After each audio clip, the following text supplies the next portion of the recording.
Hello, friends.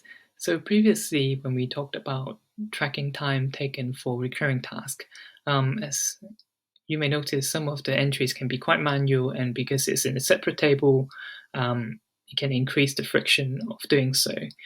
So in the comment section, one of our friends, Synch, has suggested some really useful tips, and also shared a really awesome template with features such as the Eisenhower matrix, decision tree on how to make decisions.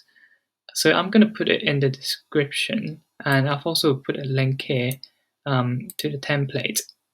So one of the ideas I've adopted is looking at the end time minus the start time so that we don't have to manually enter the number of hours taken.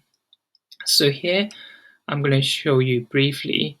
So the idea is to, let's say, we want to calculate the date between the daytime, the end of the daytime, so end of daytime, and the start of daytime as well. And then we want to pick the hours.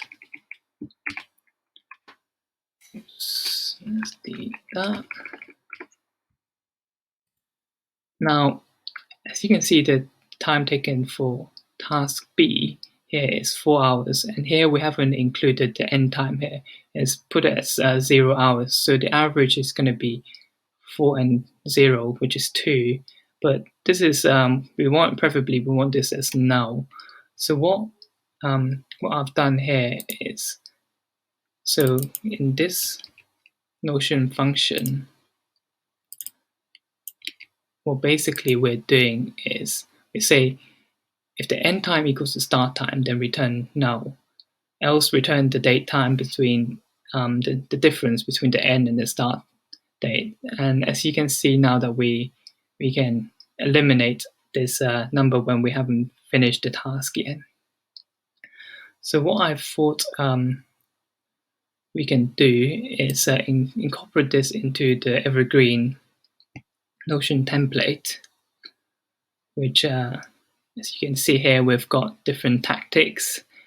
And here we've got tactic 2, and time spent is 1 hour. So let's say after we've finished the task, then we just include the end time and end date. And let's say now if the task has taken us 2 hours to do, now the average should be 1.5.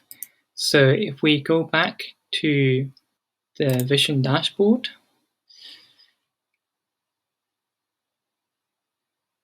now the average time taken is exactly the same as last time.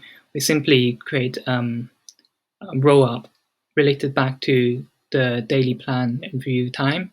And then now we're taking the time spent column, and here you can see 1 and 2, and same as last time, we're taking an average. So now instead of us having to go to separate table, enter what tactic we've done, and manually enter the time, we can now simply enter the end time and then track the average time taken here. And once again, thanks a lot, Synch, for sharing this tip. And feel free to check out template as well, which is really awesome.